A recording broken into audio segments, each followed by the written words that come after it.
Oleh demikian, wahai ayah, wahai ibu, takut kepada Allah, asuh mereka. Katakan perkataan yang betul, perkataan yang sadid, yang tepat, yang betul, yang tajam. Kadang-kadang orang tak suka. Tanya, tutup aurat lah baru cantik. Ada orang dengar, ish, dia ni, apalah dia ni ya, ekstrim.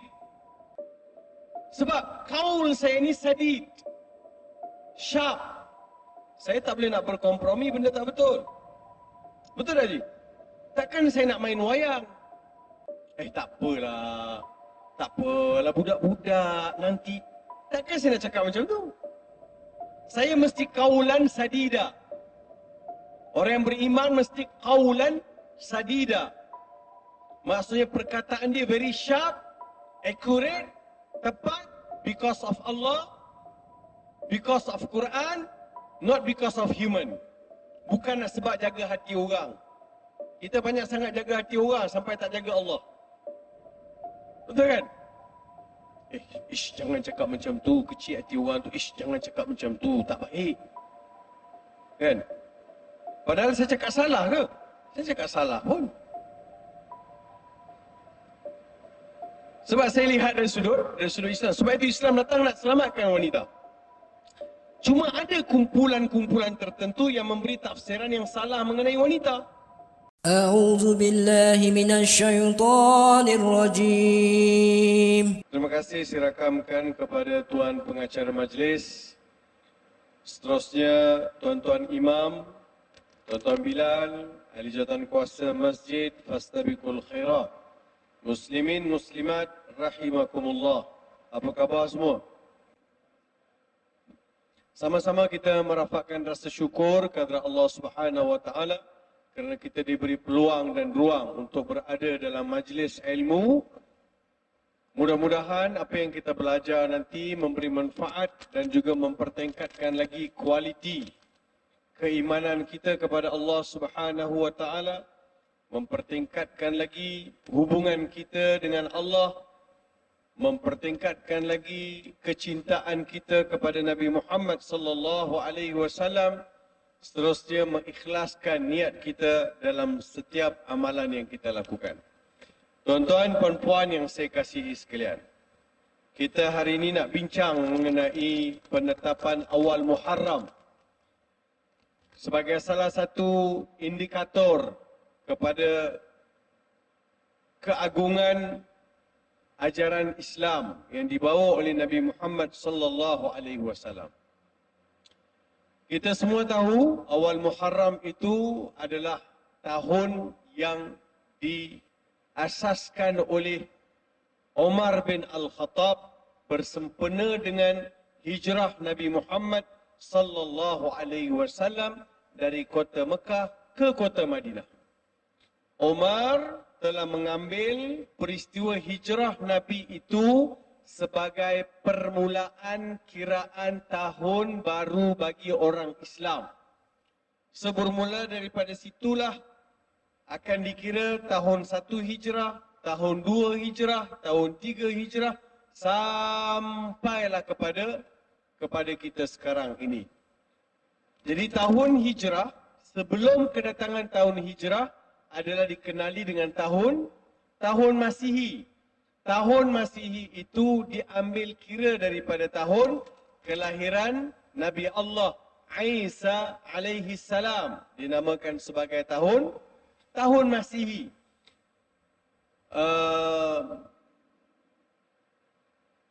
Dia kalau dalam bahasa Inggeris sebelum perutusan Nabi Isa alaihi salam dia akan guna BC.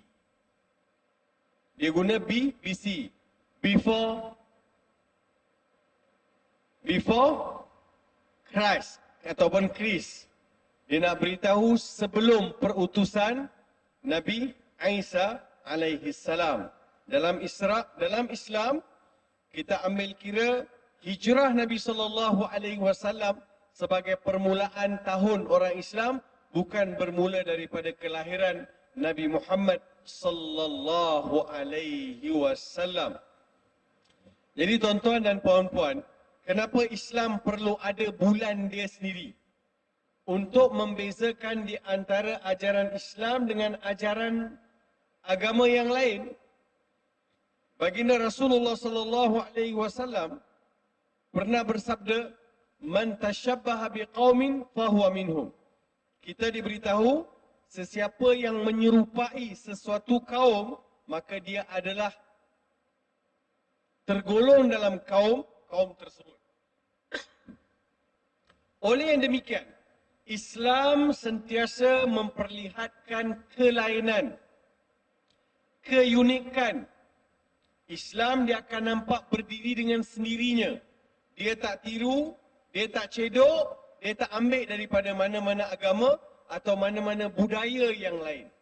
So Islam akan bawa watak dia yang tersendiri, Islam akan bawa neraca dia yang tersendiri, berbeza dengan mana-mana kaum yang lain.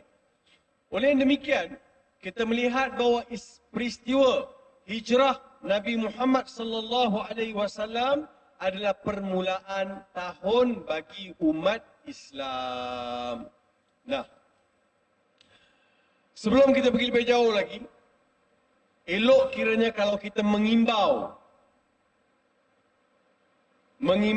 sejarah kedudukan kota Mekah sebelum berlakunya hijrah Nabi Muhammad sallallahu alaihi wasallam.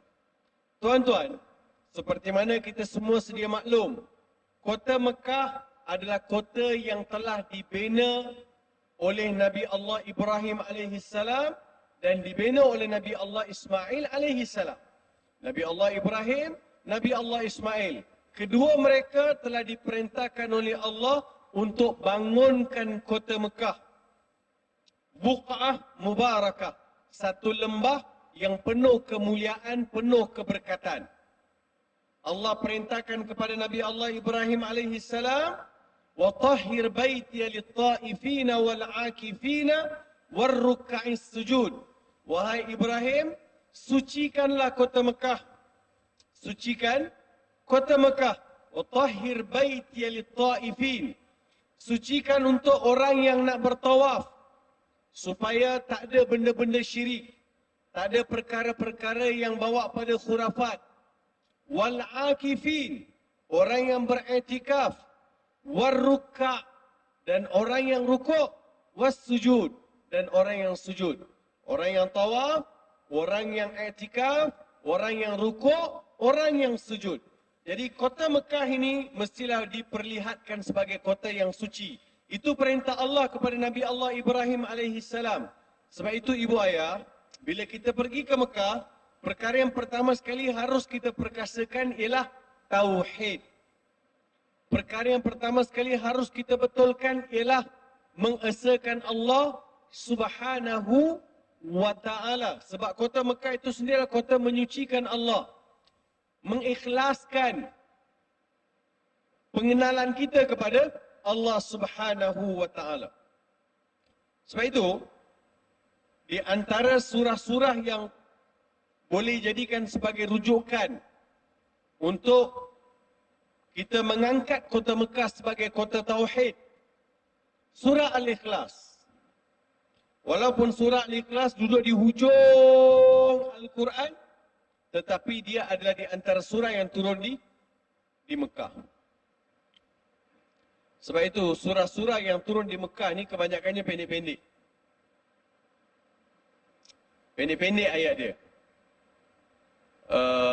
Amma yatasaalun wan nazi'ati gharqa wal muqassimati amra idza waqa'atil waqi'ah. Surah dia pendek, ayat dia pendek-pendek, pendek-pendek. Walaupun pendek, dia punya ketajaman bahasa itu sangat padu. Ketajaman bahasa sangat padu. Sebab itu kalau tuan-tuan lihat, bila Quran turun, orang kafir lawan Nabi Muhammad sallallahu alaihi wasallam. Kafir Quraisy lawan Nabi Muhammad sallallahu alaihi wasallam. Mereka kata Nabi Muhammad ini apa? Gila, majnun. Mereka kata Nabi Muhammad apa? Kahin, tukang tilik. Mereka kata Nabi Muhammad ni apa? Sahir, tukang sihir. Gila.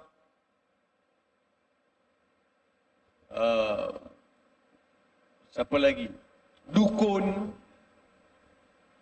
tukang sihir. Nampak tak tuduhan-tuduhan? Saya bila baca tuduhan-tuduhan ni, ada satu benda yang saya faham. Orang Arab Quraisy, mereka menuduh Nabi gila. Nabi tukang sihir. Nabi tukang tilik. Nabi itu dukun. Apa kaitannya dengan Quran, tuan-tuan? Ada kaitan tak? Tuan-tuan lihat ada kaitan tak? Tak ada kaitan. Mereka menuduh Nabi Muhammad tak ada kaitan pun dengan Al-Quran. Sebab mereka menafikan Nabi Muhammad sebagai Rasul dengan menuduh Nabi ini tukang sihir. Dengan menuduh Nabi Muhammad ini gila. Dengan menuduh Nabi Muhammad ini tukang syair. Dengan menuduh Nabi Muhammad ini tukang tilik, dukun. Tapi tak ada satu ayat pun dalam Al-Quran yang menolak dakwah Nabi Muhammad sallallahu alaihi wasallam dari sudut Al-Quran. Sebab bila Quran turun kepada penduduk Mekah, orang Arab Mekah ni semua pandai bahasa. Majoritinya pandai bahasa. Mereka adalah orang yang gilakan bahasa. Gilakan sastra. Sebab itu tak ada satu tuduhan orang Arab masa Quran turun, mereka tak kata Al-Quran ini rapuh. Rapuh sangat bahasa Quran ini. Al-Quran ini grammarnya salah. Al-Quran ini sangat tidak ada balaghah. Ada tak? Dia tak tuduh. Dia akan tuduh Nabi Muhammad gila. Sebab orang Arab bila dengar Quran, dia tahu Quran itu adalah tepat bahasanya. Al-Quran itu sangat unik tutur katanya. Susun atur ayatnya. Jadi sebab itu bila orang Arab Quraisy dengar, dia tak pernah pun kata Al-Quran ini ciptaan Muhammad. Dia tak kata pun Al-Quran ini bahasa grammarnya berselerak. Tak ada. Sebab dia tahu Al-Quran ini bukan bahasa sembarangan.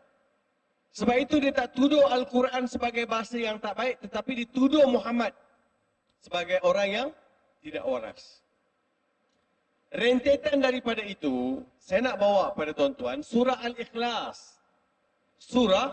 Surah Al-Ikhlas. Allah berfirman, A'udzubillahi minasyaitonirrajim. Qul huwallahu ahad. Allahus samad. Lam yalid walam yulad walam yakul lahu kufuwan ahad. Dengan nama Allah Tuhan yang Maha Pemurah lagi Maha Mengasihani. Katakanlah wahai Muhammad, qul. Katakanlah wahai Muhammad, Allahu ahad. Allah itu Tuhan yang apa? Tuhan yang satu. Siapa cakap satu salah?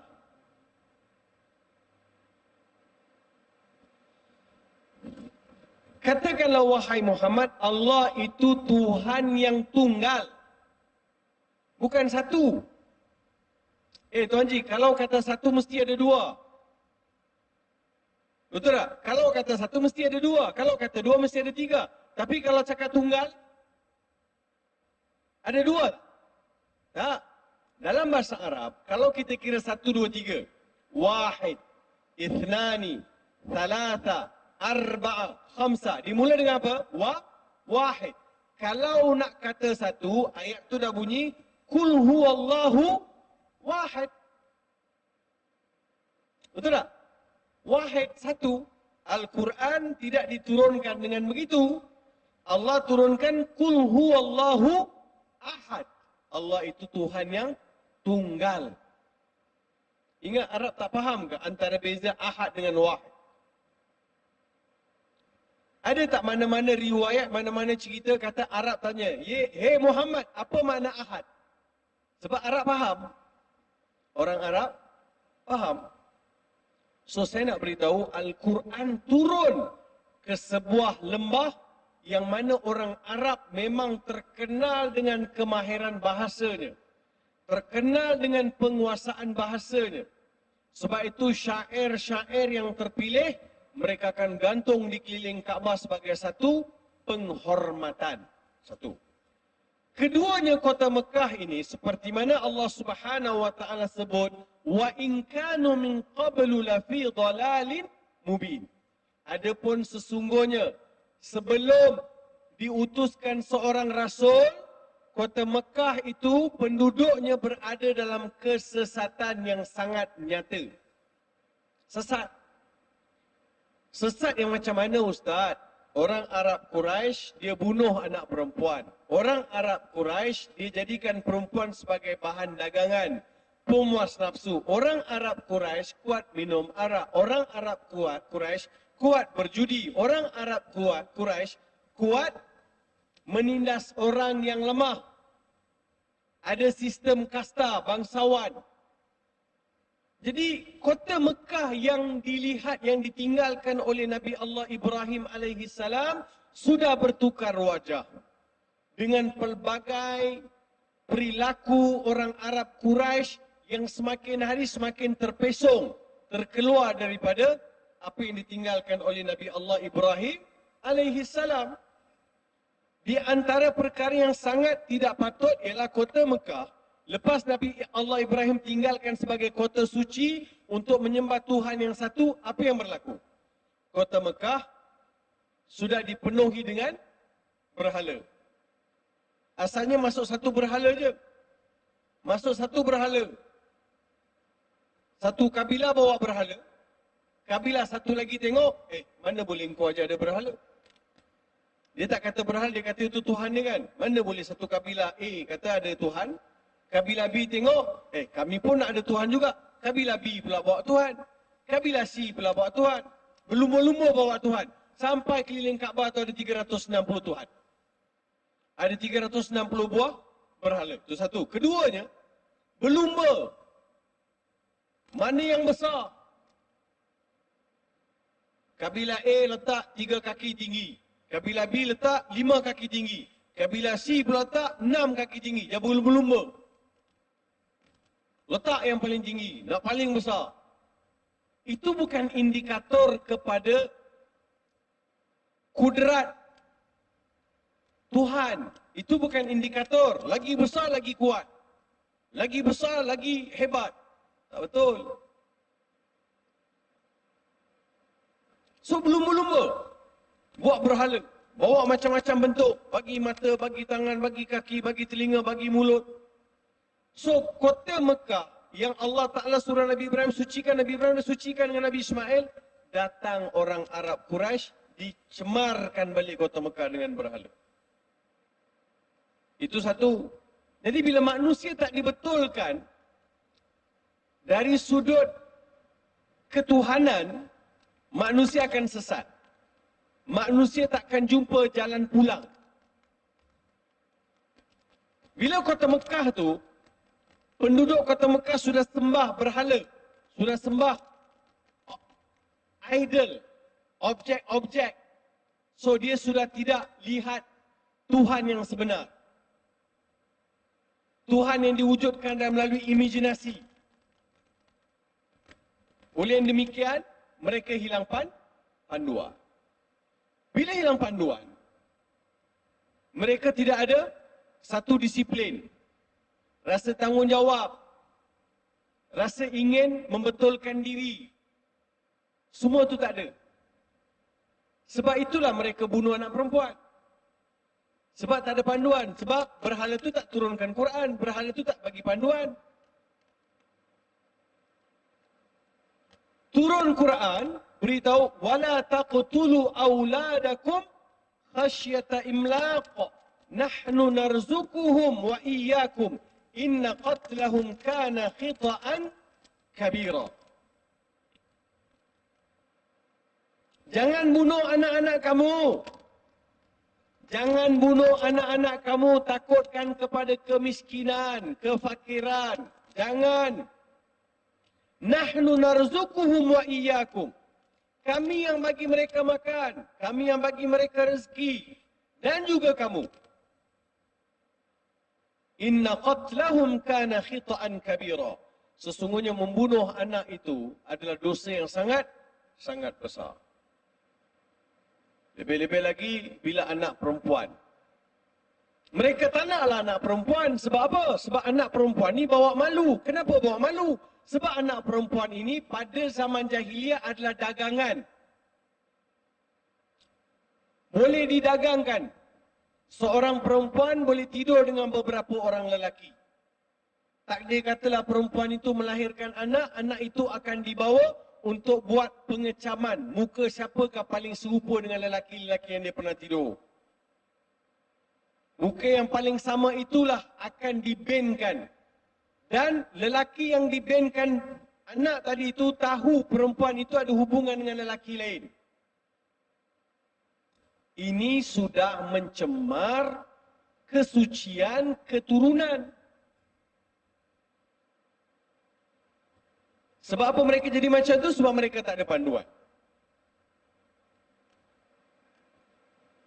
Sedangkan Islam datang untuk mengangkat maruah wanita. Islam betulkan balik persepsi terhadap wanita. Perempuan, al-mar'ah. Betulkan balik. Sebab itu bila ada orang dia kata dia hafal Quran, kemudian dia cabut tudung, dia cabut pakaian yang menutup aurat. Sebab itu saya sebut hafal lain, faham lain. Ramai orang hafal Quran tapi tanya berapa orang faham Quran pula. Satu. Keduanya, Islam datang untuk memelihara wanita.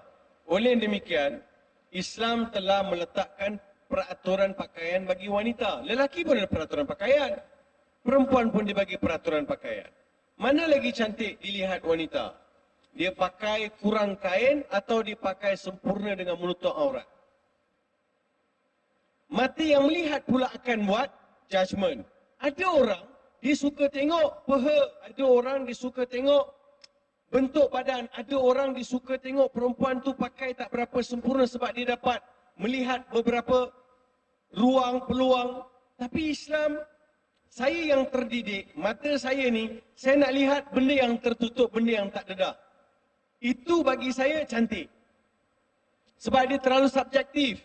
Kalau you ada iman, you akan lihat benda tu dengan pandangan iman.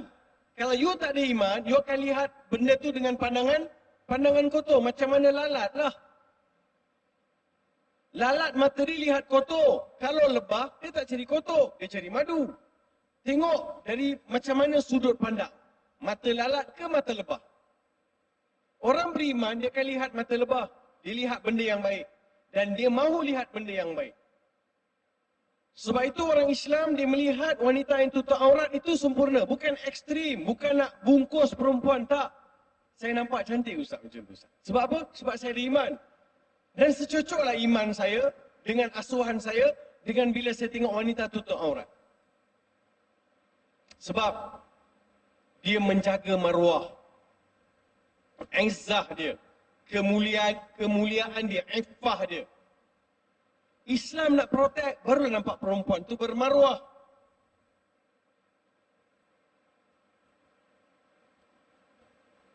Kalau dah dedah aurat, apa yang nak dibetulkan?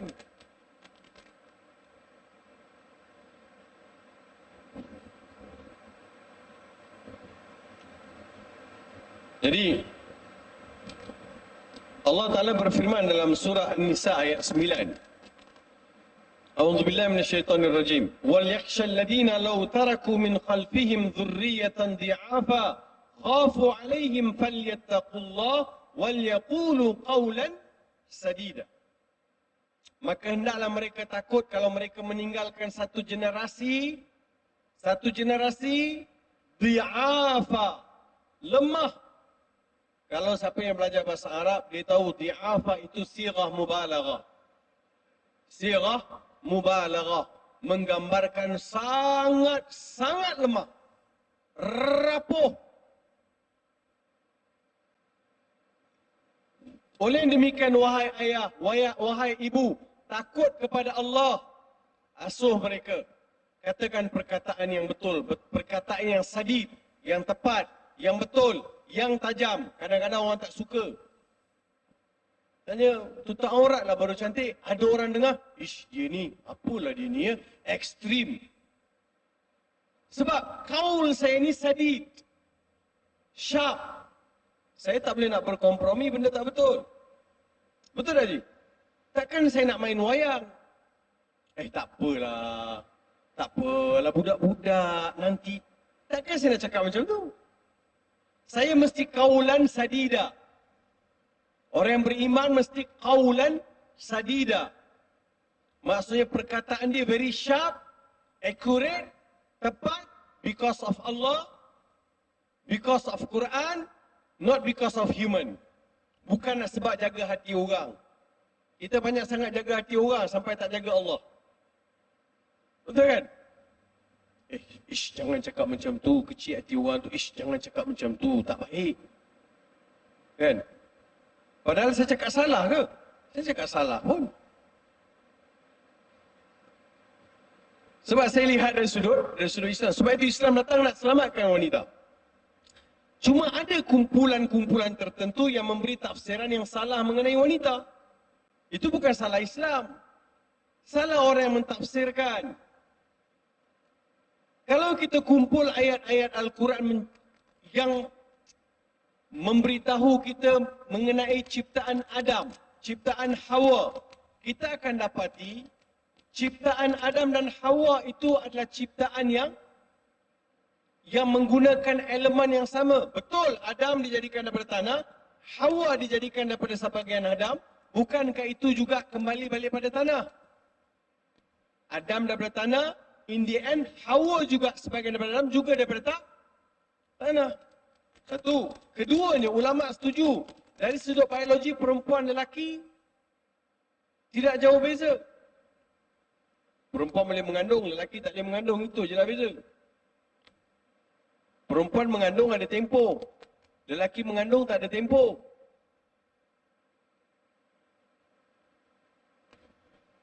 Saya tak boleh bayang tuan-tuan kalau lelaki mengandung pergi hospital.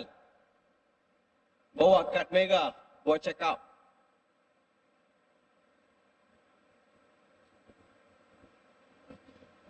Allah Ta'ala Maha Kaya. Lelaki dengan perempuan, siapa sabar? Perempuan sabar. Dengan anak siapa sabar? Perempuan sabar. Antara lelaki perempuan, perempuan lagi sabar. Memanglah perempuan ni kadang-kadang dia cakap laju sikit. Dia tak ada break, dia jalan laju cakap. Tapi orang lelaki, dia mulut tak cakap, tapi dia banyak tindakan. Orang perempuan mulut cakap, tapi dia ada sabar yang tinggi. Sabar yang tinggi. Dia mengandung, hari pertama dia mengandung, dia mula pening, mabuk, alahanlah, itulah, inilah. Sampai bulan 3, bulan 4, baru dia akan tenang sikit. Ada kawan saya, isteri dia, sampai ulang-alik hospital. Ulang-alik. Tidur ke hospital. Sebab alahan teruk sangat. Kadang yang saya tak boleh terima, isteri mengandung, suami alahan. Pelik tuan-tuan. Ada macam tu. Tengok suami pula termuntah-muntah. Saya kata kenapa tu? Alahan ustaz. Alahan apa? Isteri dia mengandung, dia pula alahan. Dari sudut biologi saya tak faham tuan-tuan. Mungkin sukar untuk dirungkai.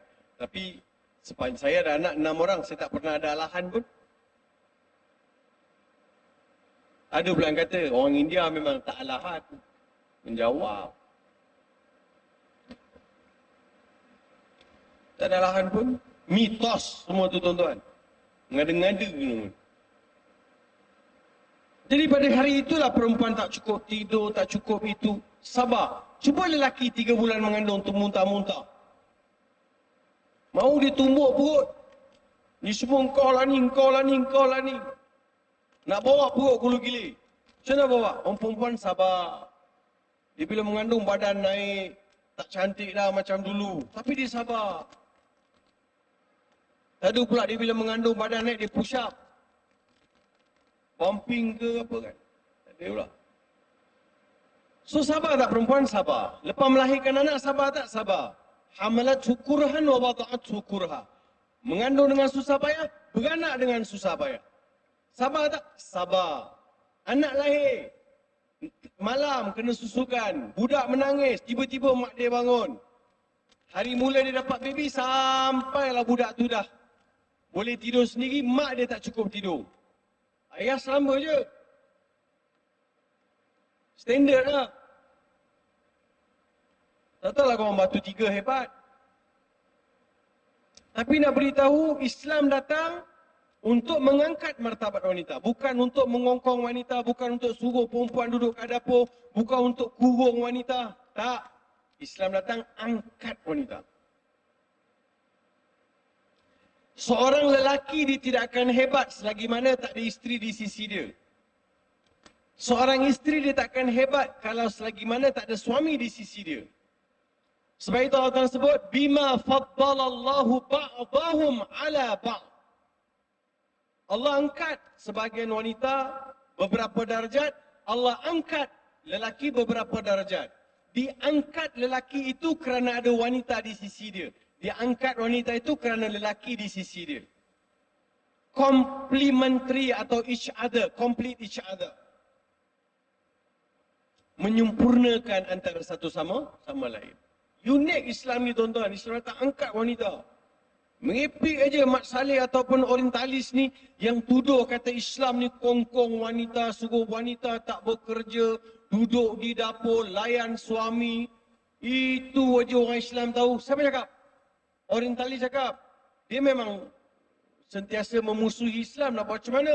Kena pula dia pergi cari memang geng yang salah faham Islam. Carilah orang yang betul faham Islam. Saya pernah ke Oxford. Cerita lama masa saya buat PhD dekat Jordan, saya pergi Oxford. Oxford ni, dia ada Islamic Center kan dekat Oxford. Di situ ada seorang profesor, nama dia Profesor Dr. Akram An-Nadawi. Kalau tuan-tuan Google, tuan-tuan akan direct jumpa. Profesor Dr. Akram An-Nadawi. Islamic Center Oxford. Atau Oxford Islamic Center. Dia ni ada tulis buku 30 jilid. Tajuk buku dia Al-Muhaddithat Minan Nisa. The Women Scholar in Islam. Dalam bahasa Melayu, perawi-perawi hadis dari kalangan wanita. 30 jilid. Dia mensabitkan bahawa 30% hadis-hadis sahih adalah susur galurnya daripada wanita. Nak cakap apa? Islam kongkong wanita. Kita biasa dengar Imam Bukhari, Imam Muslim, Tirmizi, Abu Daud, Nasai, Ibnu Hibban, Hakim. Ini ulama-ulama hadis yang besar. Mereka travel beratus kilometer untuk dengar hadis, untuk kumpul hadis. Nah, wanita juga tidak kurang hebatnya travel, bermusafir untuk kumpul hadis. Tunjuk dengan saya di mana Islam mengekang atau mengongkong wanita.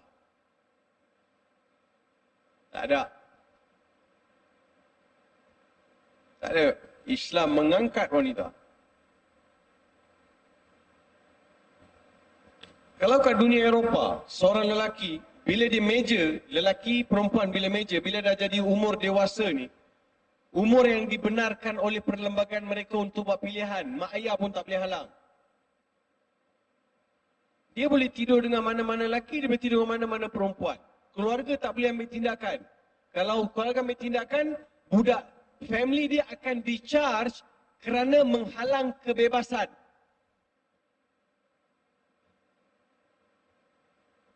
So perempuan boleh tidur dengan lelaki, lelaki boleh tidur dengan perempuan, lepas dia meja dia bebas.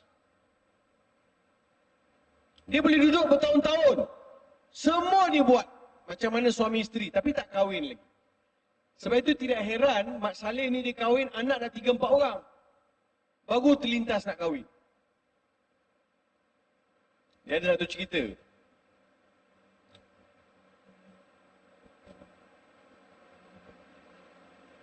Ini guru saya ceritalah, dia pernah jadi visiting professor dekat US. Masa saya belajar kat Jordan dia cerita. Dia kata ada satu hari ni, seorang lelaki, pemuda lah. Dia ada girlfriend dan dia nak kahwin dengan perempuan tersebut. Apa dia buat? Dia pergi jumpa ayah dia. Bila balik rumah jumpa ayah. Dia kata, ayah, saya nak kahwin. Ayah dia tanya, kau nak kahwin dengan siapa? Lelaki tu katakanlah budak tu, pemuda tu nama John. Girlfriend dia nama Katie. John ni beritahu pada ayah dia, ayah, saya nak kahwin. Ayah dia kata, you nak kahwin dengan siapa? John kata, saya nak kahwin dengan Katie lah, because Katie is my girlfriend. Ayah dia kata, no, cannot. Anak dia yang John ni tanya, why? Ayah dia kata, Katie ni mak dia saya kenal. Saya pernah kawan dengan mak dia. Maksudnya, bapa John ni ada affair dengan mak Katie lah. So don't my son, don't. Because I'm worried Katie could be your sister. Mungkin Katie tu adik perempuan kau. Tak jadi ya. Jadi John pun tarik handbrake, tak jadi ya. Kalau macam tu. Lepas tu John pun cari girlfriend lain pula. Catherine. After few months, datang balik jumpa ayah dia, propose balik. Hey dad, I want get married. Ayah dia tanya, now with whom? Dia nak kahwin dengan siapa? With Catherine. Who's Catherine? Dia pun bagi tahu lah Catherine. Oh, yang rumah depan situ. Ini mak dia tu. Oh, don't my son. Why? Maybe Catherine could be your sister. So, bapak dia ni playboy rupanya. Jadi, budak yang John ni, dia kecewa lah. Frust. Dia jumpa mak dia. Bagi tahu, ibu, mom, I'm frust. Saya frust. Mak dia tanya, why? Because my first proposal have been rejected by dad. Why? I proposed to marry with Katie.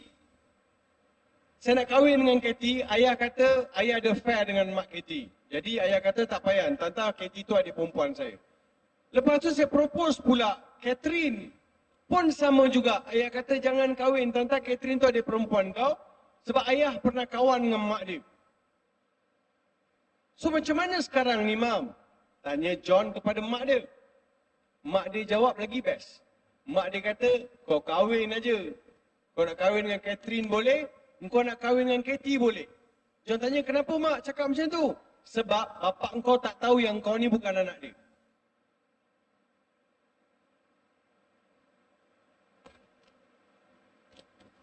Boleh dia hidup selama itu, anak tu bukan anak lelaki tu. Ada saya tengok satu show, program. Suami isteri ada anak. Anak itu dibawa ke lab, ambil darah, cek DNA. DNA itu DNA siapa? DNA suami atau tidak? 70% DNA itu tak match dengan suami. What do you want to do? This kind of broken family institution. Nak cakap apa? So Islam tidak begitu kan? Islam kata you nak kahwin mesti dengan Redha walidain, dengan restu mak ayah, dengan wali. Dan ada saksi, akad nikah. Dan perkahwinan itu menghalalkan hubungan selepas itu. Baru anak-anak itu dinasabkan. Saya nak daftar anak saya, kena bawa akad nikah. Semua orang kita kena bawa akad nikah. Nak sabitkan nasab.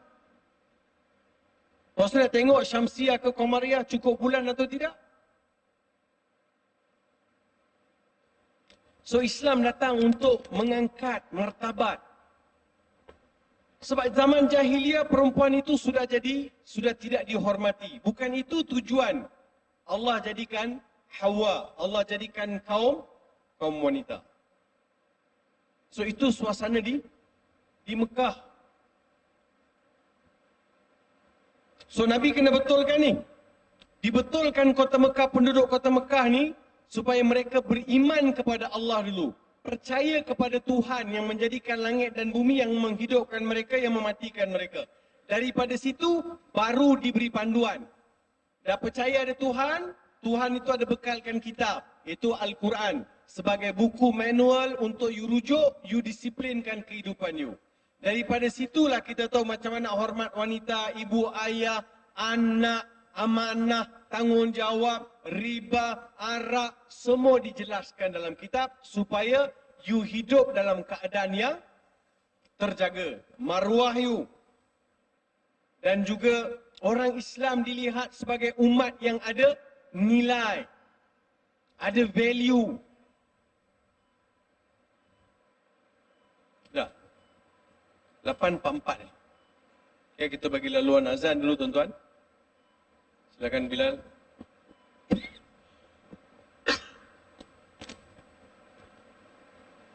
Rasulullah sallallahu alaihi wasallam. Allahumma rabb hadhihi da'wati tammah was salati al-qa'imah. آت محمد الوسيلة والفضيلة والشرف والدرجة العالية الرفيعة إنك لا تخلف الميعاد آمين. Terima kasih Tuan Bilal.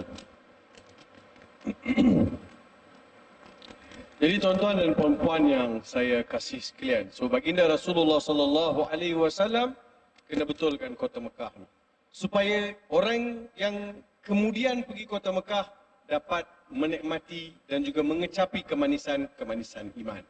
Kalau tidak perjuangan Nabi Muhammad sallallahu alaihi wasallam, kita pun tidak tahu apa yang akan ada di kota Mekah untuk masa sekarang ini. Disebabkan itulah Nabi Muhammad sallallahu alaihi wasallam diutus di kota Mekah, supaya orang Arab ini dibetulkan kiblat mereka. Sebab orang Arab tidak jauh, bukannya mereka tak tahu nabi-nabi sebelum itu, wahyu-wahyu yang diturunkan oleh Allah sebelum itu, nabi-nabi yang diutus di kawasan mereka, mereka semua tahu. Sebab itu bila cerita kisah Nabi Musa, tuan-tuan ingat bila Nabi Muhammad sallallahu alaihi wasallam dapat ayat cerita mengenai Nabi Musa, tuan-tuan ingat itu kali pertama ke orang Arab Quraisy dengar kisah Nabi Musa? Sebelum-sebelum tu mereka dengar dah kisah Nabi Yusuf. Sebelum-sebelum tu mereka dengar dah.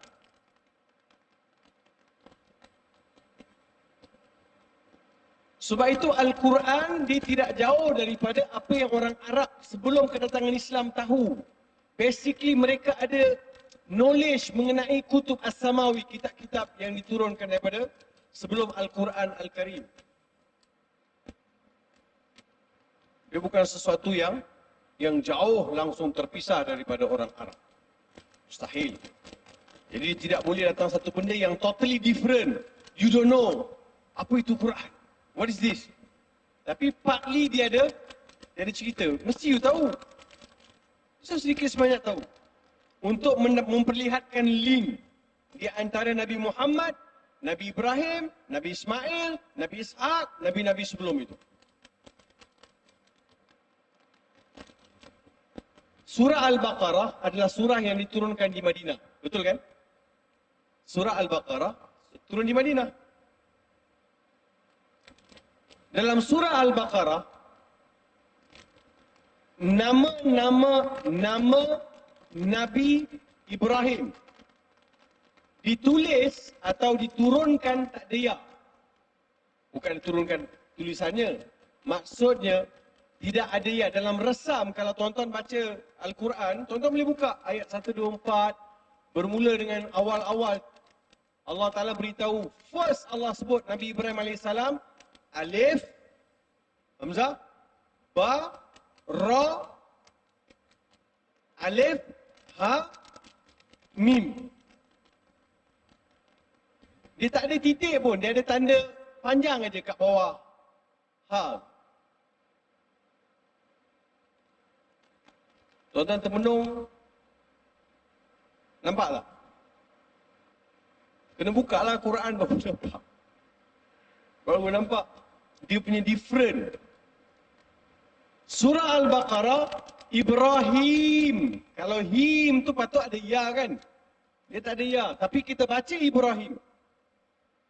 Kita baca Ibrahim tapi tak ada ya. Kenapa? Sebab kita baca Hafsa'an Asim.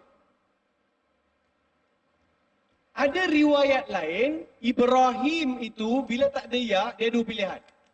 Bila tak ada ya, dia jadi dua pilihan. Sama ada nak baca Ibrahim ataupun nak baca Ibrahim. Nak baca Ibrahim atau baca Ibrahim.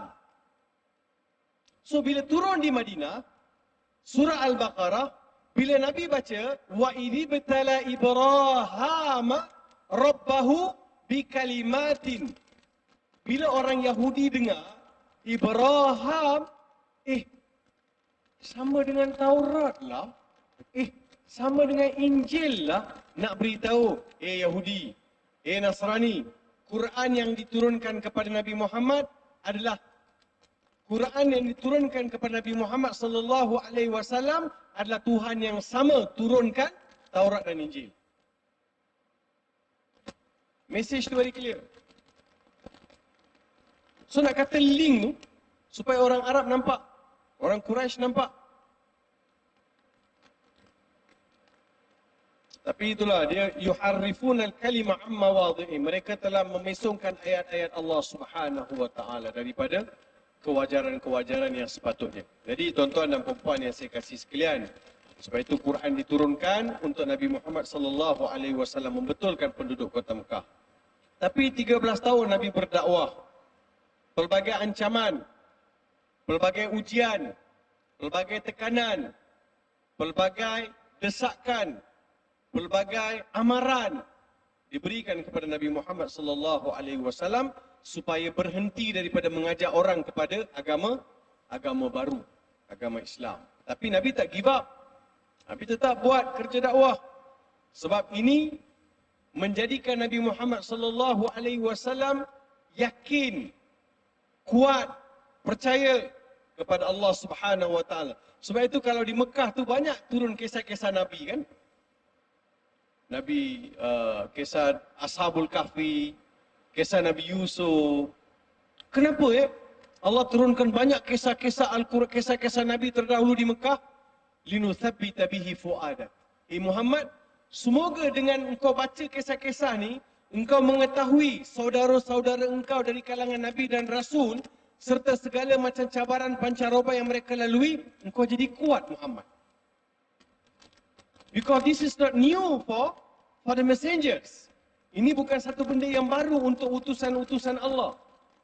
So you better prepare yourself by knowing the prophet stories in the Quran. Kisah-kisah Nabi dalam Al-Quran. So hebat kan? Hebat. Saya sebut ni supaya kita nampak bagaimana perjuangan Nabi Muhammad sallallahu alaihi wasallam. 6 tahun Nabi buat kerja dakwah senyap-senyap. Tahun ke-7 Allah bagi tahu Nabi Muhammad pergi bagi dakwah secara terang-terangan. Wa anzir ashiratakal aqrabin. Wa anzir ashiratakal aqrabin. Pergilah beri peringatan kepada ahli kerabat, ahli keluarga engkau yang terdekat. Nabi tahu daripada situ dakwah mula dikembangkan secara terbuka. Tak ada sembunyi dah. Pada masa itu dah ada sekumpulan sahabat, tak ramai, tapi bolehlah protect Nabi Muhammad sallallahu alaihi wasallam. Nabi pun buat macam-macam orang buat. Jerut leher Nabi, laluan Nabi ditabur dengan paku dan duri. simbah perut unta yang disimpan 3 hari. Kita baru lepas korban. Berapa ekor kat sini pun? 4 ekor. Ada masjid buat 20, ada masjid buat 18, kan? Kalau yang buat 18, 20 tu, perut pun tak ada siapa nak urus. Tanam. Sini perut, ambil, ada orang ambil. Besok Indonesia ambil kan. Dia orang ada, dia orang, sebab dia banyak kerja kena buat kan. Jadi, dia yang tengah masjid tu kalau tak ada orang nak urus, dia tanam. Sebab tak sanggup nak urus. Dia punya bau dan sebagainya. Masa makan ramai lah makan.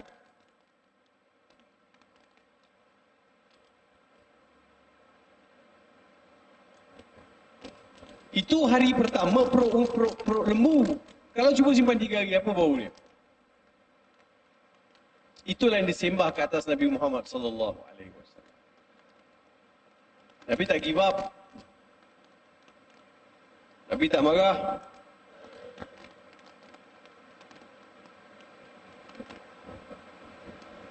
Nabi susun strategi. Buat terus kerja dakwah. Nabi hantar sekumpulan sahabat pergi ke Habasyah. Tengok kalau kota Habasyah ni boleh dijadikan sebagai tapak hijrah. Kemudian Nabi sendiri pergi ke kota Taif. Kita semua barangkali yang pergi umrah pernah sampai ke kota Taif. Dekat ke tuan-tuan? Saya naik JMC 4 jam baru sampai. Siap ada kabel car kot dekat kota Taif daripada gunung daripada apa? Atas bukit Taif tu nak ke bawah tu siap ada kabel car. Nak kata tinggi. Tapi Nabi pergi dengan unta. Nabi pergi buat kerja dakwah. Ajak mereka pada Islam. Kot-kot lembut hati mereka seperti mana sejuknya kawasan tu. Tak. Masa tu Nabi mengadu. Nabi mengadu, wahai Tuhan, kepada siapa kau nak serahkan aku? Kalau ini keadaannya. Kau nak serahkan aku ni pada siapa, ya Allah? Pada siapa? Berilah petunjuk pada kaumku, sesungguhnya mereka tidak mengetahui. Habis darah mengalir daripada kepala sampai ke sepatu Nabi SAW. Balik Nabi SAW sampai di kota Mekah. Ajak pula Abi Talib masuk Islam. Mana tahu dengan Islamnya Abi Talib ni jadi kuat Nabi Muhammad di Mekah. Abi Talib sampai ke sudah tak nak masuk Islam. Nabi berdoa, Nabi minta. Bersaksilah tiada Tuhan disembah melainkan Allah, wahai pamanku, wahai bapa saudaraku, supaya aku dapat mempertahankan engkau di akhirat kelak.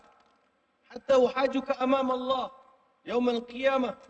Dia giling kepala tanah. Nabi berdoa, ya Allah berilah petunjuk kepada bapa saudaraku, ya Allah berilah petunjuk, ya Allah. Allah turunkan ayat, innaka la tahdi man ahbabta walakinna Allah yahdi man yasha wa huwa a'lamu bil muhtadin. Hei Muhammad, engkau tak boleh beri hidayah kepada siapa yang kau suka. Kerja beri hidayah ni kerja Allah. Sebab Allah maha mengetahui siapa yang layak dapat hidayah. Sampai ke sudah. Pada tahun yang sama juga, isteri kesayangan Nabi SAW, Khadijah binti Khuwailid, meninggal.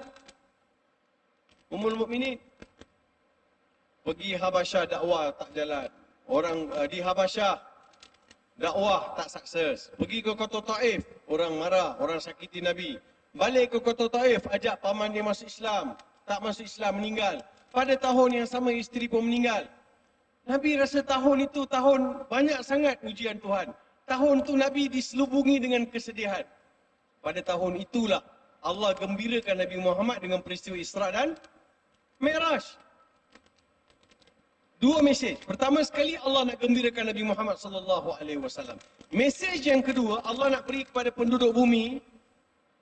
Hei penduduk bumi, kalau kalian sudah tak mau terima Muhammad, aku boleh angkat Muhammad seperti mana aku angkat Isa AS. Betul tak? Mesej very clear.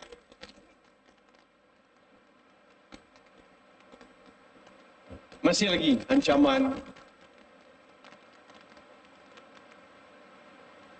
desakan. Sahabat-sahabat datang tanya, wahai Rasulullah, bila kita nak, bila akan datang bantuan Allah, bila akan datang bantuan Allah, mata Nasrullah. Tidakkah kau melihat di antara kami ada yang dibunuh? Sumayyah terbunuh. Yasir terbunuh, ayah kepada Ammar. Ada sahabat-sahabat lain juga yang dikurung, yang disakiti. Bilal bin Rabah. Sahabat-sahabat datang tanya Nabi, mata Nasrullah, bila akan turun pertolongan Allah? Nabi Muhammad jadi merah padam, jadi marah. Mata Nabi SAW jadi merah. Marah baginda dengan pertanyaan sahabat itu. Dia kata, Nabi-Nabi sebelum kamu diuji lebih dahsyat daripada ini. Ada yang dipenggal leher, ada yang disisir badannya dengan kuku, dengan sisir besi. Terpisah isi dan tulang. Ada yang dibunuh, ada yang lagi dahsyat mereka diperlakukan. Tapi tak ada seorang pun di antara mereka atau pengikut mereka bertanya soalan seperti mana kamu tanya. Mata Nasrullah, bila akan datang bantuan Allah? Oi, Nabi SAW sangat jaga. Nak beritahu engkau jangan pandai-pandai nak tanya dengan Tuhan. Kau berdoa sajalah. Allah tahu bila datang ni bantuan. Itu datang peristiwa hijrah. Nabi pun berhijrah. Sebab itu hijrah ini membawa maksud yang sangat besar dalam Islam. Hari ini kita bincang hijrah dari sudut history, dari sudut sejarah. Tapi kita kena tengok sejauh mana hijrah yang ada dalam diri kita. Supaya kita dapat terjemahkan dalam bentuk penghayatan sebagai seorang Muslim. Kalau tak, hijrah dia akan jadi satu ulang kaji tahunan dan dengan pelbagai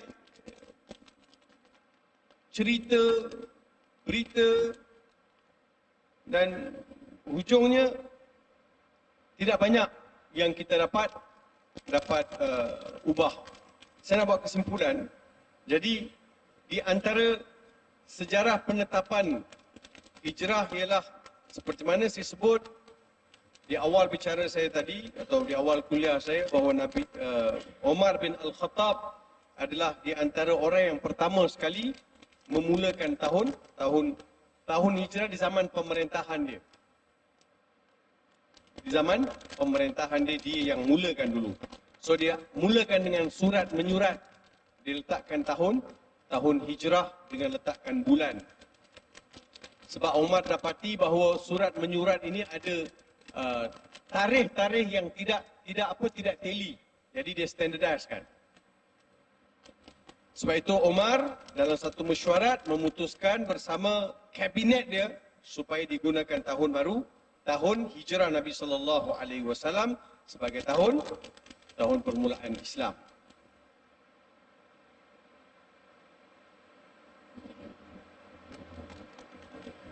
Ya.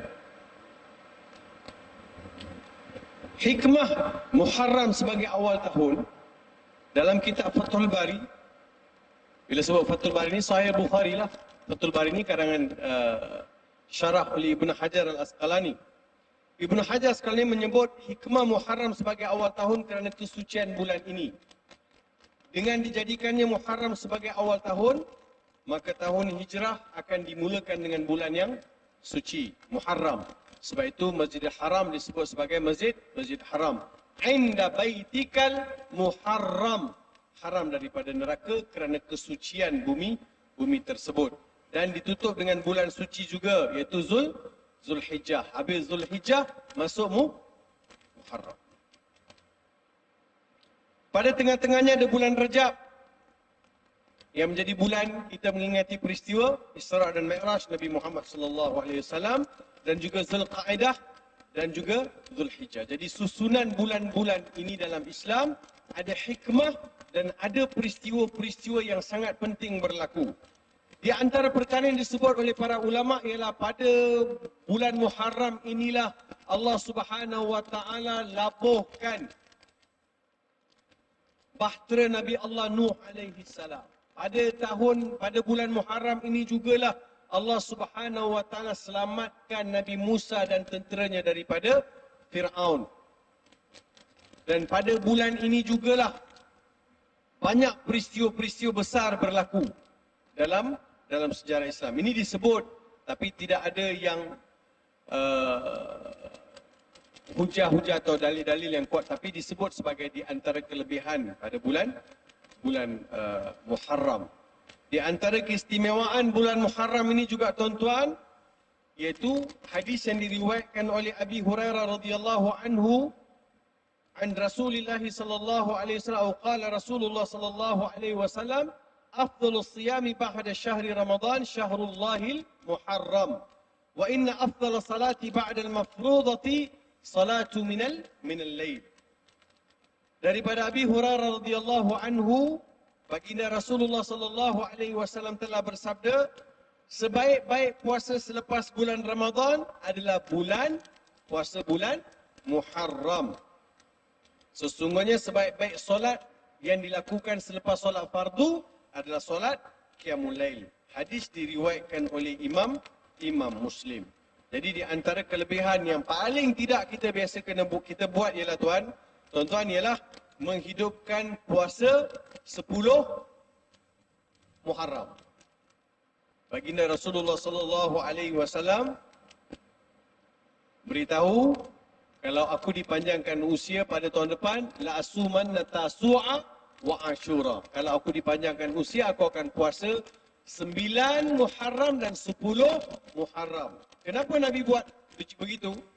Kerana masa Nabi berhijrah ke kota Madinah, Nabi dapati orang Yahudi berpuasa pada 10 Muharram. Nabi tanya kepada penduduk Madinah, kenapa dia orang puasa pada 10 Muharram? Penduduk Madinah kata, orang Yahudi puasa 10 Muharram sebagai tanda mereka syukur kerana Allah selamatkan Nabi Musa alaihi salam dan Bani Israel pada 10 Muharram daripada ancaman Fir'aun. Jadi sebagai tanda mereka syukur, mereka pun berpuasa pada 10 Muharram. Jadi Nabi Muhammad sallallahu alaihi wasallam bersabda, ana aula bi Musa, aku lebih utama ke atas Musa. Aku lebih utama ke atas Musa. Maksudnya, aku lebih utama menghormatkan Musa atau mengagungkan atau menjadikan Musa sebagai contoh suri. Sebab itu Nabi sebut, kalau aku dipanjangkan usia pada tahun depan, aku akan puasa 9 dan 10. Sebab itu ulama sebut, mukhalifan lima ya'malu al-Yahud, sebagai satu amalan yang tidak sama dengan Yahudi. Kalau Yahudi puasa 10 sahaja, kita puasalah 9 dan 10. Tapi pada 10 Muharram ni orang kita akan kacau bubur Ashura. Saya tak tahu asal usul cerita bubur Ashura ni. Tapi ada orang kata sebab ni Nabi Nuh alaihi salam bawa bekalan, jadi dicampur semua dalam tu masak makan. Jadi dia dah jadikan itu sebagai satu panduan. Saya pun tak tahu dapat mana cerita-cerita tu. Tapi kalau tuan-tuan nak buat bubur Ashura, tak adalah salah. Dia jadi salah tu kalau tak bagi saya. Buat hantar, baru jadi tak ada segurau tuan-tuan. Tapi saya nak beritahu, taklah salah. Paling tidak dia menghidupkan suasana. Kita boleh berpuasa di siang tu, petang tu kita kacau bubur Ashura, malam kita makanlah. Nama itu bubur Ashura sebab dia ambil sempurna dengan 10 Muharram. Tapi kalau tuan-tuan puasa, tak kacau bubur Ashura, tak apa. Tapi saya tengok yang rajin buat bubur Ashura ni di Kelantan. Saya duduk Kelantan lama, 4-5 tahun saya ngaji di Kelantan. Dia kata bubur syurga. Kan? Siapa Kelantan sini ada bubur syurga. Tapi bubur syurga dia tu manis lah, sedap. Dia letak serunding, dia letak kacang, dia letak gula, letak gula mega. Memang manis. Saya biasa kacau, kadang-kadang dia panggil budak-budak untuk kacau kan. Dia kena kacau lama. Dia kacau dodol juga, lama kena kacau. Tapi boleh je puasa kalau tak buat bubur Ashura. Saya sebut tu sebab kita signifikan dengan bubur Ashura. Jadi tuan-tuan, di antara amalan lain boleh kita buat juga ialah banyakkan bersedekah dan juga berinfak. Jadi tuan-tuan, kemuliaan bulan Islam ini dia relate, dia berkait rapat dengan syariat, dia kait rapat dengan perjuangan dakwah dan juga pembinaan umat yang lebih holistik, berpandukan kepada ajaran Islam. Sebab itu kita kena tahu hijrah itu bukan sekadar mengetahui bulan hijrah, tetapi kita juga harus mengetahui bahawa saya kena berhijrah ke arah yang lebih baik. Kerana tidak ada hijrah selepas penghijrahan Nabi Muhammad sallallahu alaihi wasallam melainkan al-jihad wan niyah, itu perjuangan dan juga niat-niat yang ikhlas.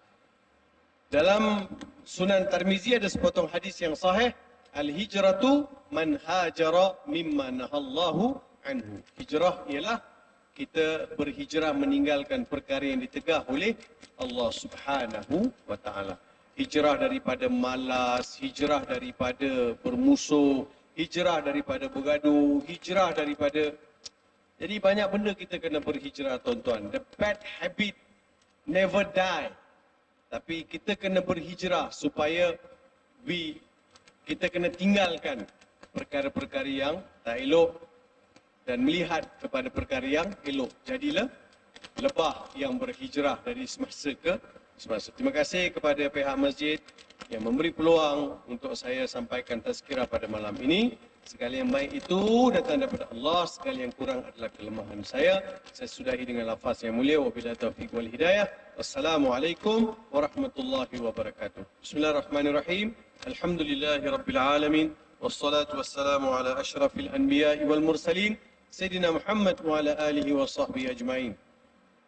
اللهم ربنا تقبل منا دعاءنا إنك أنت السميع العليم وتب علينا يا مولانا إنك أنت التواب الرحيم. اللهم أحسن عاقبتنا في الأمور كلها وأجرنا من خزي الدنيا وعذاب الآخرة. لا إله إلا أنت سبحانك إنا كنا من الظالمين. ربنا آتنا في الدنيا حسنة وفي الآخرة حسنة وقنا عذاب النار. وصلى الله على سيدنا محمد وعلى آله وصحبه وبارك وسلم. سبحان ربك رب العزة عما يصفون وسلام على المرسلين والحمد لله رب العالمين.